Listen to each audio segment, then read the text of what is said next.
Hey, what's going on YouTube? J Jamo TV HD. We out here with the Huawei Mate 20X. And I've had it for like 2 months now, and I think it's time that I can give you guys a real feel for what it is to use this phone 2 months straight.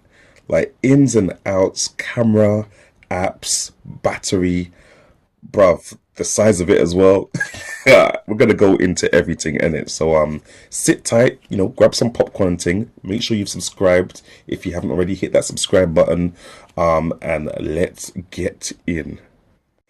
So first of all, let's drop some specs. You got a Kirin 980 processor doing all the heavy lifting here. 6 GB of RAM, 128 GB of storage. I think you've got a Mali G72 or a Mali G70 Satin graphics processor playing all the games, and there's not been one game that I've not seen it be able to play on the Play Store yet. So yeah, I'm really cool with that. And obviously the menu, the UI, I don't really like the Huawei UI, but I've obviously put this Google Experience launcher on there as well, so it feels like the Pixel. But yeah, apart from that, the screen is 1080p, but obviously it's an 18:9 ratio or a 19:1:9 ratio, or I don't know what the ratio is, but yeah, it's more than the normal 16:9 ratio that you get with most TVs. And yeah, it feels nice. You got a little notch at the top there obviously as well. As you can see, the screen is 7.1 inches, guys. And to put that into context, let me get my Nintendo Switch, guys. Look at that. That is wild. The screen on this phone is literally bigger than the Nintendo Switch, which is a dedicated gaming console. It's mad. And at start, it was a bit more of a two-handed device. I was like, I really want to use my phone with one hand, and this whole two-handed thing is a bit cumbersome kind of thing. But when you think about it deeply, any phone that is like 5.5 inches, 5.7 inches and above, you're going to be using it with two hands. You need to be using it with two hands, just because it's not easy for you to get your thumb up and scroll all the way down. Now on this, what they've done is they've allowed you to scroll down on the back of the fingerprint sensor to actually get your notifications down. So that takes care of that issue. And it takes a bit getting used to, but I'm used to it now. And I think I'm used to the size of the screen as well, and it's dope when you're watching video and stuff like that, which I will show you later. But yeah, as I was saying, with the fingerprint sensor, it's dope. That works. Boom. 3, 2, 1.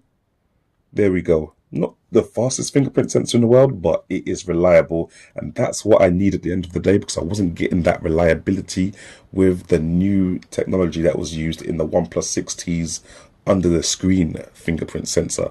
But anyway, yeah, bruv, the sex appeal of this phone, wild. Look at that, wild. Okay, it's got fingerprints all over the place, but don't watch that. Usually, you get me? It's nice. And I think we can go in a little bit of the battery before I forget to mention it. There's not really much for me to mention on the battery, except for saying that it's the best battery I've ever used in my life. The end. That's it. I mean, today was a very heavy usage day, because obviously I've been doing a lot of YouTubing, a lot of filming. If I go to my battery percentage, I've got 31% now. I've had 4 hours of screen on time, which is not the best I've had on this phone, but I've still got 31%. And yeah, they're saying, I think they probably think I've got 7 hours remaining to be used. Yeah, I'll just show you, like, wait, no, where is it gone? Power consumption details. There you go. Pause that if you want to look at that. Guys, 8 hours plus is standard procedure on this device. And that's all I need to say about the battery, because there's no more for me to say. Taking videos, WhatsApp, YouTube, Snapchat, using the camera, whatever. 8 hours plus, you're good to go.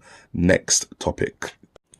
The interface and app launch and performance, generally, it's dope. It does what it needs to do. Like, if you want to go into Chrome, do all your things there, blah, blah, blah. Sonic Mega Drive, that's what I was just looking up at. The networking speed, doing all that kind of stuff. It's very cool. It does what it needs to do. Yeah, I've really not got an issue with the performance of this phone at all. It's just very fluid. It goes into all the options I need it to go into. guys, yeah, no complaints about the performance whatsoever. Now, the video game performance on this thing is very good as well. Now, I thought it wasn't going to be as good as it was on the Snapdragon 845 with that, what was the graphics processor on that? I can't remember what it was called. The Adreno 630, I think, but whatever it's called. But yeah, this is all right. Like if I go into Monster Hunter Stories now. Right, so yeah, look at that. Look at that massive screen. This is what the phone is really about.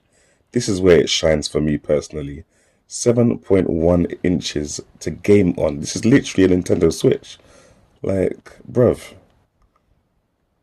this is it right here. This is what you guys wanted. This is literally what you guys wanted, and that's only one game. But yeah, it feels nice. I feel like I'm getting, you know, good, nice 60 frames per second here. No, it's dope, guys. Honestly, it's actually live to game on. Let me give you another game. Right, now this game's called Teslagrad. Oof. It's just like a puzzle-based game. Oh, crap. Okay.